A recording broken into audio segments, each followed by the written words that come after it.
O que você pensaria se eu te dissesse que todas as civilizações que foram grandes na história terminaram seguindo o mesmo caminho em direção à destruição? Não estou falando de guerras, desastres naturais ou crises econômicas, mas de algo muito mais perigoso: o desaparecimento do pensamento crítico. Uma mudança onde se começa a celebrar a ignorância e questionar a sabedoria. Qual é a pergunta que realmente deveria nos preocupar? Não estamos apenas vendo isso acontecer. Estamos vivendo as etapas finais desse processo. Imagine isto. Em 2006, o filme Idiocracy nos mostrou um futuro onde a sociedade tinha chegado a um colapso intelectual. Avancemos para hoje e vemos como pessoas famosas por sua aparição na televisão estão se tornando nossos líderes, enquanto aqueles cientistas que tentam salvar o planeta da poluição e do aquecimento global são criticados e rotulados como elitistas. As coincidências são evidentes demais, quase como um mapa que estamos seguindo sem perceber. Mas o mais aterrador é que isso não é algo novo. Desde o Império Romano até as civilizações maias, desde a antiga China até a Idade de Ouro Islâmica, todas as civilizações que dominaram seu tempo percorreram esse mesmo caminho para a destruição. Em todos esses casos, a sabedoria deixou de ser valorizada, a experiência foi ignorada e a gratificação imediata passou a ser mais importante do que o bem-estar a longo prazo. Pense nisso: o Império Romano, que tinha os sistemas de engenharia, leis e militares mais avançados. Os maias, que podiam calcular os movimentos dos astros com uma precisão que hoje nos surpreenderia. A Idade de Ouro Islâmica, que nos deu avanços em matemática, medicina e preservou a sabedoria antiga, enquanto a Europa se concentrava em destruir livros. Essas não eram sociedades primitivas, eram civilizações altamente desenvolvidas que, de alguma forma, perderam seu rumo. Em 2016, o dicionário de Oxford escolheu pós-verdade como a palavra do ano, refletindo como os fatos já não importam tanto quanto as crenças pessoais ou emoções. Enquanto isso, as notícias falsas se espalham muito mais rápido do que as verdades nas redes sociais. Não estamos apenas nos aproximando de uma idiocracia, estamos correndo em direção a ela, com nossos celulares na mão, transmitindo ao vivo nossa própria queda intelectual. A evidência está aí, se estivermos dispostos a ver. Os movimentos anti-vacina trouxeram de volta doenças que estavam quase erradicadas. A negação do aquecimento global persiste, apesar do consenso científico esmagador. 97% dos cientistas climáticos concordam que o aquecimento é causado pelo ser humano, mas a opinião pública ainda está dividida. As teorias da conspiração se espalham mais rápido do que as informações reais, porque são emocionalmente mais satisfatórias do que as complexas verdades. Chegamos a um ponto onde a experiência em si é vista como elitismo, onde fazer sua própria pesquisa significa assistir a TikToks ou Reels, em vez de ler estudos revisados por pares. Então, me deixe te perguntar diretamente: quando foi a última vez que você mudou de opinião sobre algo importante? Quando foi a última vez que você procurou informações que desafiassem suas crenças mais profundas?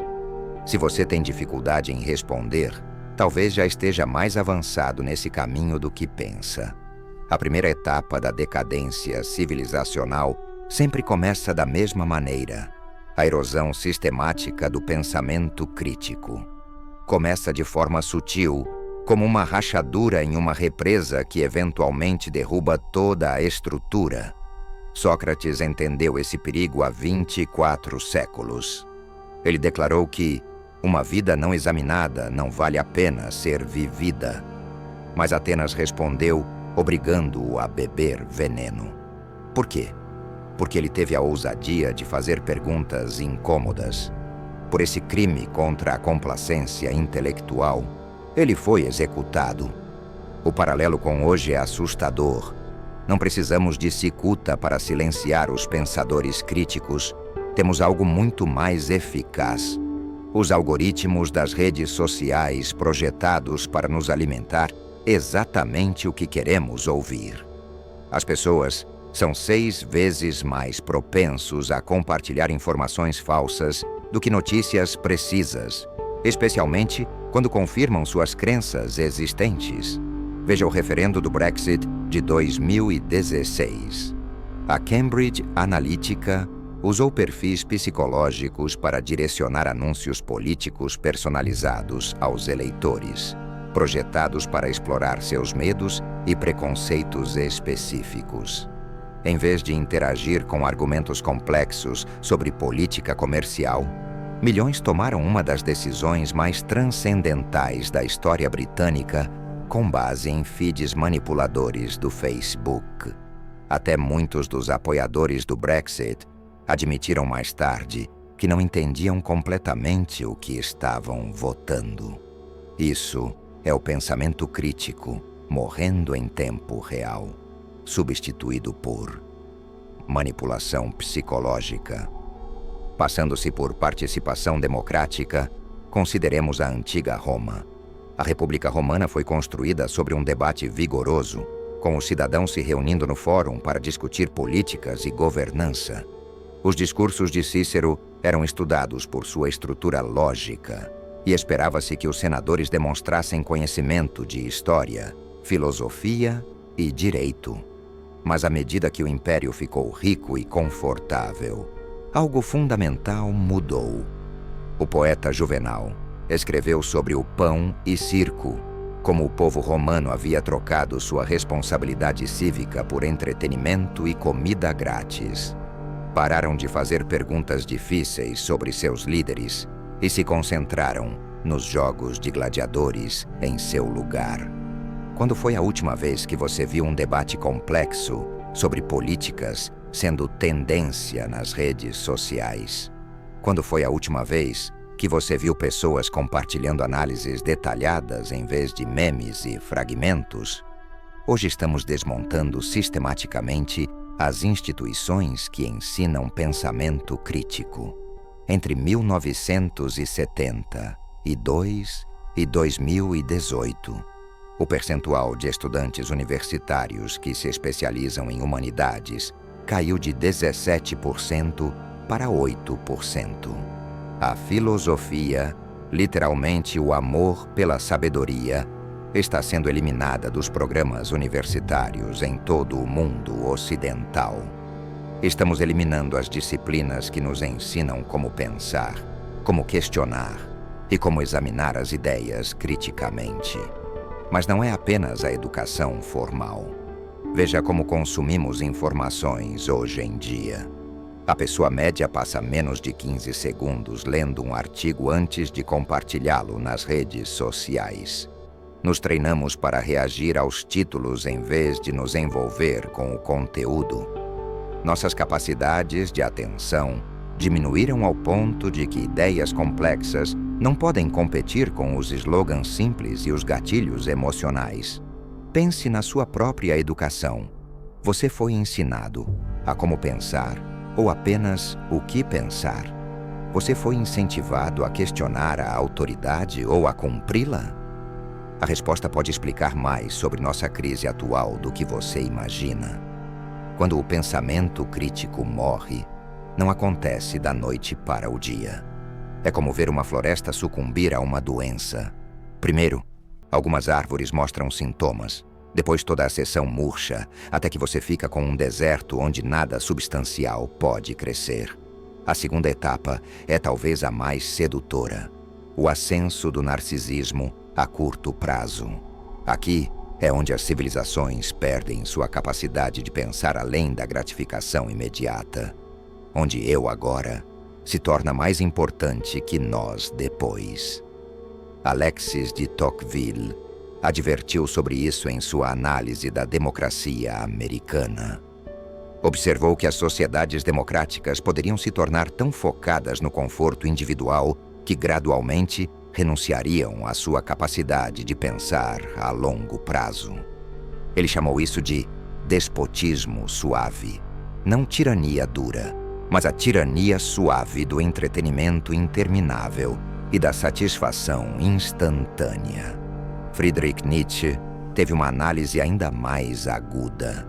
Escreveu sobre os últimos homens, pessoas que se obsessariam tanto com o conforto e a segurança que perderiam toda a capacidade para amar a grandeza, para o sacrifício, para pensar além de seus próprios ciclos de vida.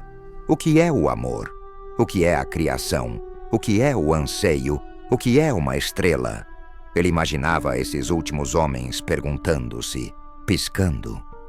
Confusão diante de conceitos que exigiam olhar além das necessidades imediatas.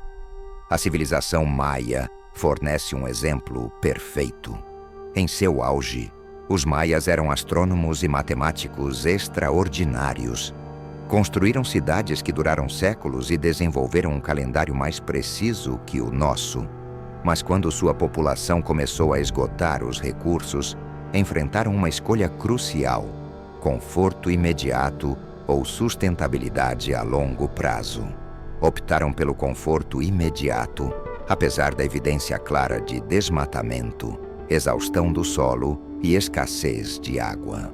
Os líderes maias continuaram expandindo suas cidades e mantendo seus estilos de vida luxuosos.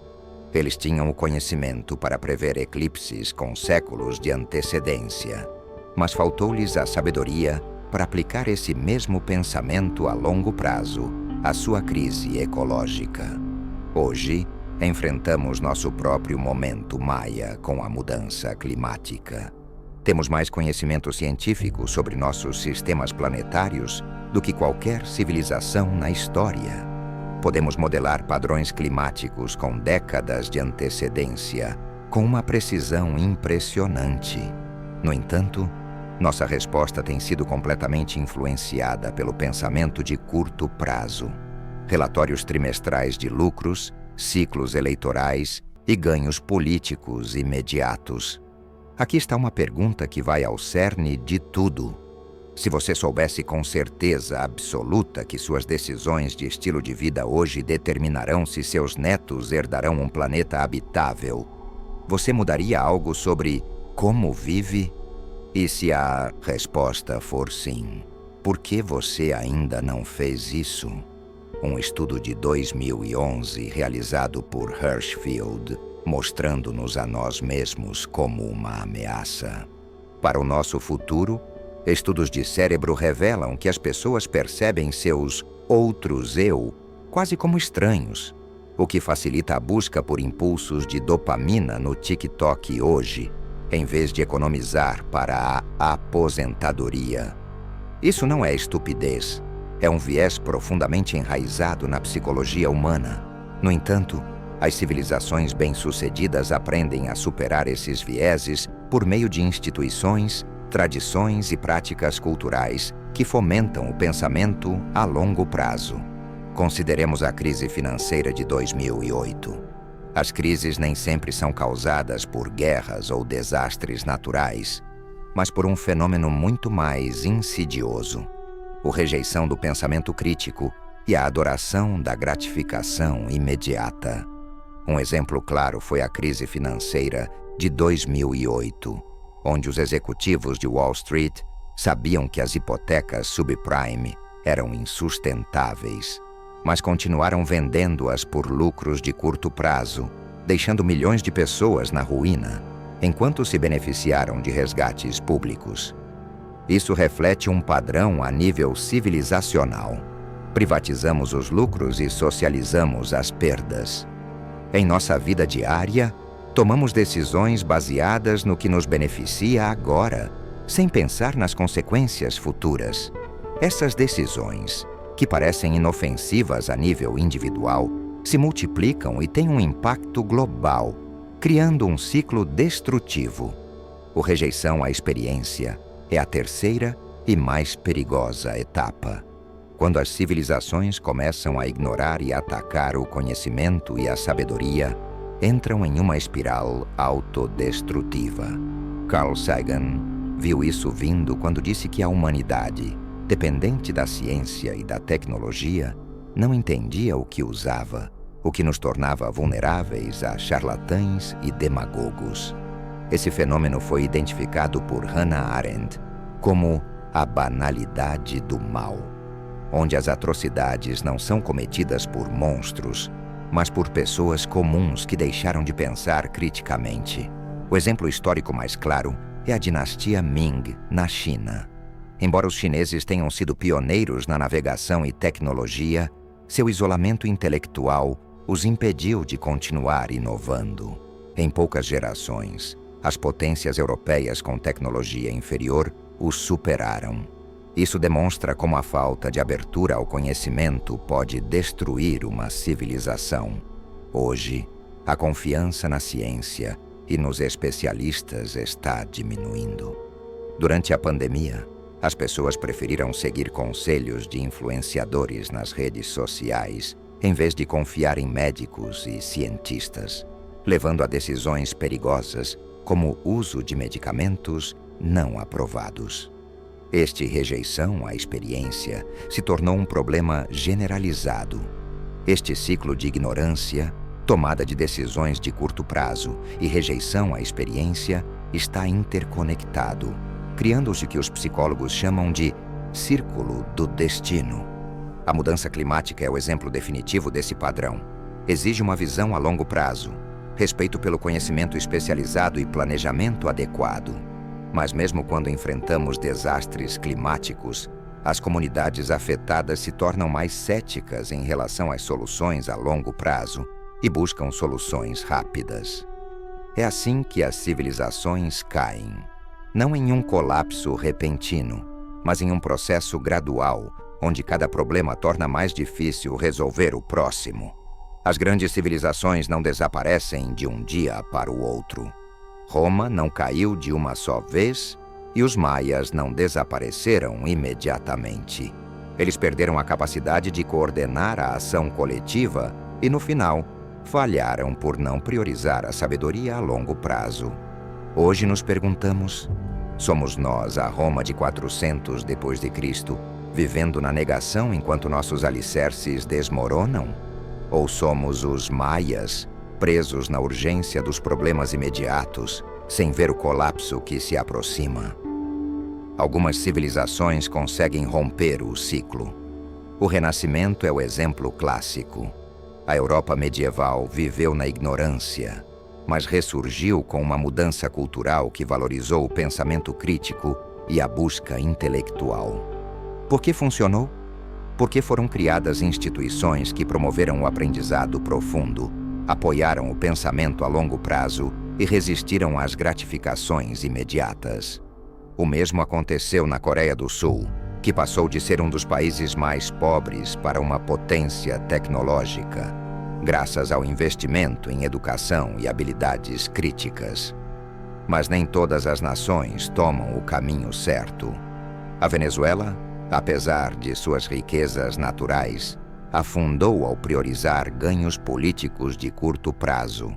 E a República Veneziana nos mostra como as decisões a longo prazo podem garantir estabilidade. Veneza conseguiu isso graças às suas instituições que promoveram o pensamento profundo e a experiência, em vez de ceder à popularidade e às decisões imediatas. O desafio de nossa civilização é claro. Precisamos reconstruir o pensamento crítico desde a educação primária até a universidade.